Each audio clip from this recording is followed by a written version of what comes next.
Thanks for joining me today. My name's Wendy. On YouTube, you would know me as Wandering Wendy. And make sure you subscribe to my channel, Wandering Wendy, so that you can get the recording and go back to the meditation often. Oh, I did post a meditation this morning. Something I wanted to share with you in particular today. And sometimes I'll do things like that and realize and think, oh, it's not that great. And so I'll just kind of set it aside. And I listened to it the other day and I thought, oh my goodness, it's time to get this out there. So I hope that you have time to connect with that meditation today.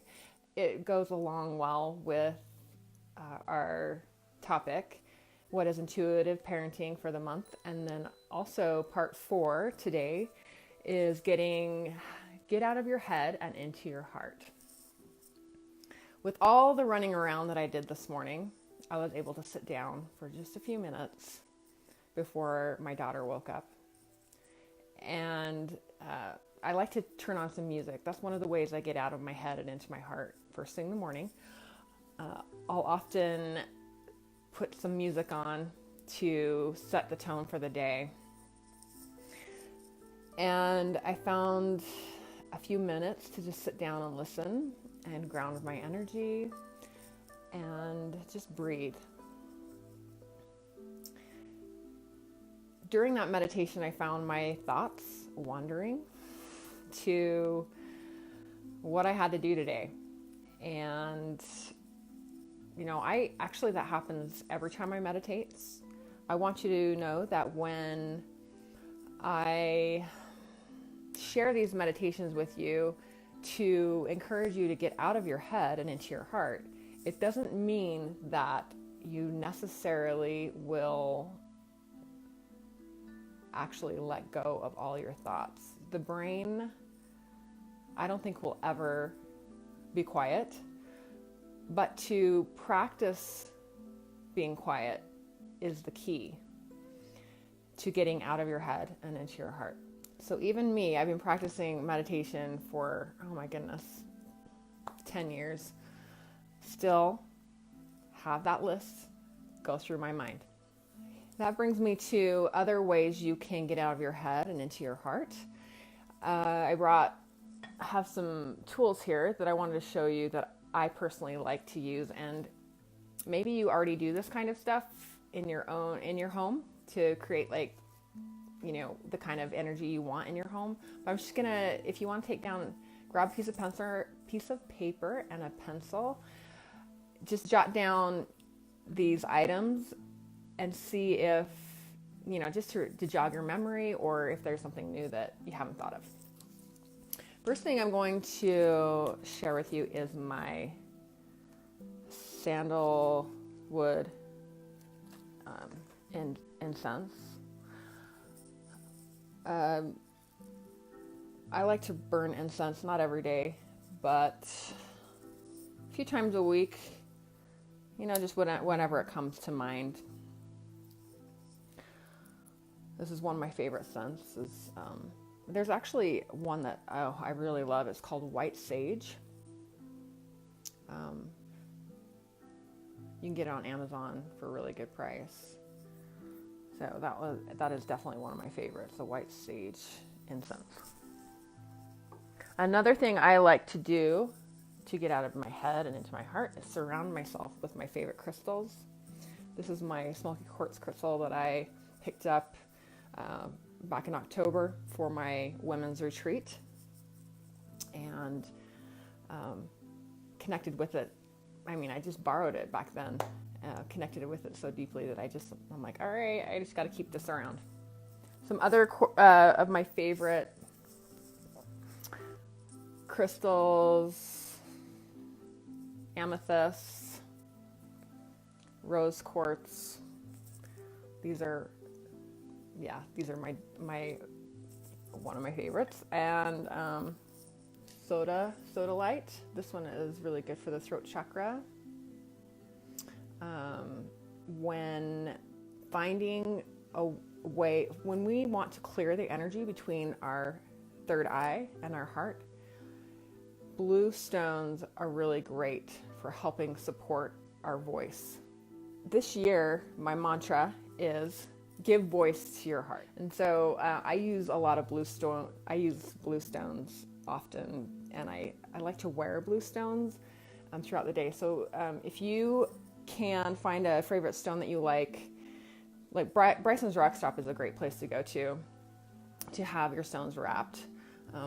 I have gotten a few of my stones wrapped there. They have a lot of rough stones and polished stones, and it's great to have them right next to your heart.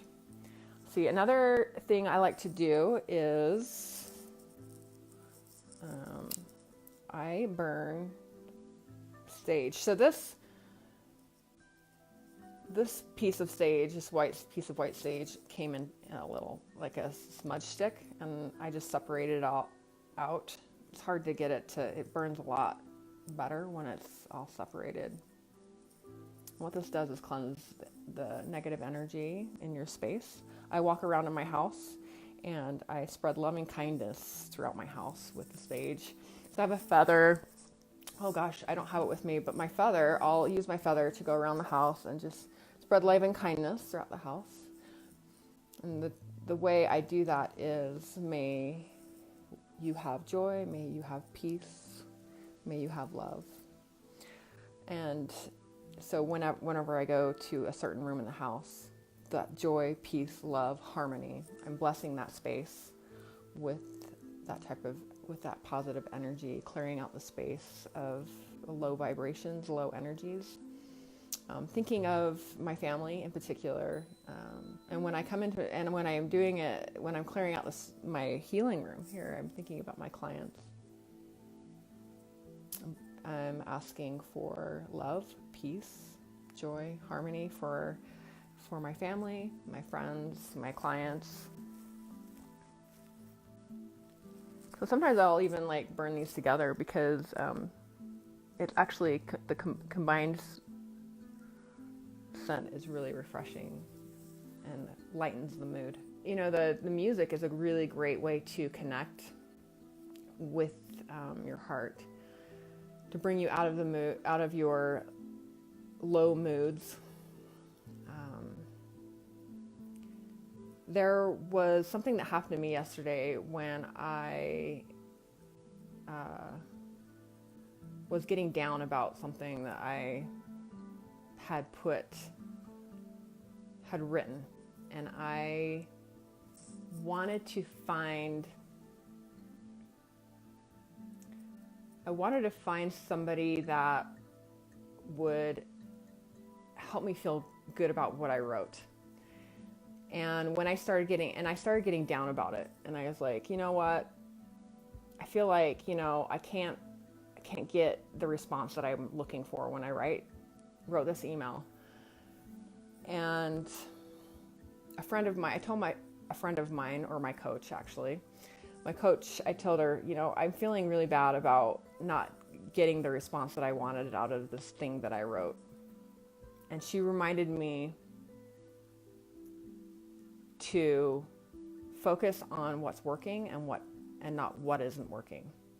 So oftentimes, the things that get us into our head are the things that aren't working in our lives. So you could probably, think about that list really quickly, especially when you're trying to get quiet in your meditation. Things that aren't working, or things that haven't been done, things that you want to fix, things that just aren't going right in your life come to mind. It's so easy for our minds to just go for those kind of thoughts, and that's why we need things like this in our lives to get us out of our head, to remind us that all those things that aren't working helps us remember to focus on what is working. So it's interesting that the energies work together.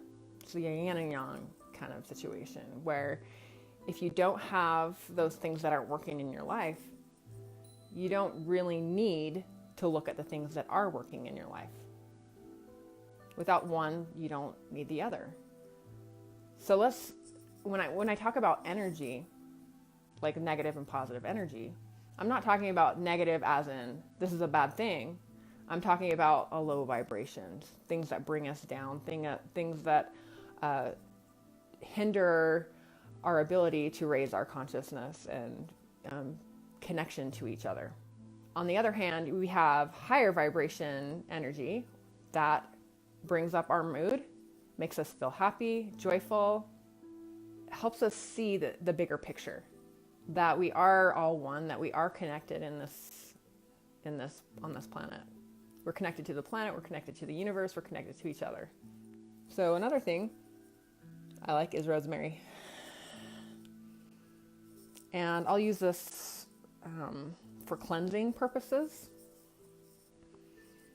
So if this is one thing that you haven't thought of when it comes to rosemary, I mean, there's probably a lot more purposes, a lot more things that you can use rosemary for, but one of the things I really like is to clear my mind.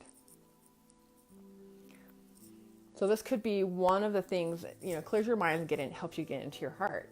Sometimes when I feel like, I want to write something or I want to share something from my heart, and I feel like I need to shift my energy into that space of sharing and into my heart, I'll pull out the rosemary, and it helped me to get out of my head and into my heart.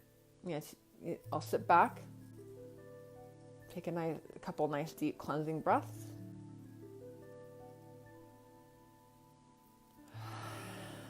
and just see what starts to come out. This could be a really great tool for when you need to have hard conversations with your kids, hard conversations with your spouse or your partner, hard conversations with your employer, hard conversations with your client.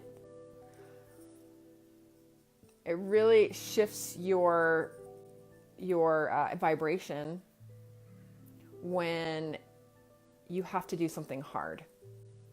Coming from your head, approaching life that way, we tend to attach our thoughts to those low vibrational thoughts. So if we just take a moment to pause, take a deep breath. So like we're, like in the middle of a fight, or we're having to deal with something that's not easy. Have a conversation using our voice, and we don't want to overreact. We don't want to get frustrated. We don't want to let the person we're talking to affect how we communicate. So when you find yourself in a stressful situation and you need to get out of your head and into your heart so that you can come from a higher vibration of love, so they can feel that you're coming from compassion and coming from a place of compassion and kindness, because coming from a place of compassion and kindness helps us align with other people's energy. It helps them get out of their head and into their heart, that kind of energy. And if we want people to receive us, we got to get out of our head and into our heart. And I'm reminded of that often, to take a step back and breathe. It is the hardest thing to do in the world when we are dealing with loved ones. Loved ones are the people in our lives that trigger us the most. And I was listening to something yesterday about energy medicine, how we're all born with a certain type of energy and how we connect and how we communicate, what we revert to, what kind of energy we revert to when we're dealing with difficult situations or any kind of situation, really. And so it's kind of funny how we are attracted to, it's like seriously opposites attract. And we clash often. And we also want to please each other. We want to make each other happy. We want to know that the other person loves us and cares about us and understands us and hears us. And so often it's like it doesn't turn out that way. It's really interesting how it works out. The people around us, like I said 3 weeks ago, are we willing to let our children be our teachers? So when it comes to when tying that into intuitive parenting, getting out of our head and into our heart, the more often we practice that, when we're not in that stressful situation, when we're using these tools and that the earth has provided, we're using the energy of the earth to ground our energy when we're not in stressful situations. We'll get practice, like, okay, I don't, all these low vibrational energies, it doesn't really matter right now for 5 minutes. We can take a break from that. More often you practice that kind of energy, tapping into that type of energy, your brain can start to create new neural pathways. The thing that I was telling you about earlier, the email I wrote about telling a new story. Are you ready to stop telling the old story? The old story is the neural pathway that your brain has a tendency to just go straight into. The neural pathway that we find ourselves in when we're confused and frustrated and wanting to prove that we're right. That's a neural pathway that we have created in our brains. Going through down that like, I'm right, you're wrong path. Well, that's a really good example of the old story.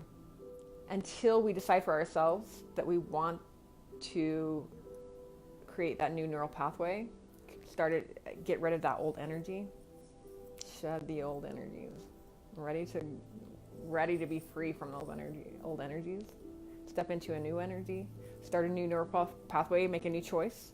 It's like a split second that you can make that decision. Jumping from the old neural pathway, starting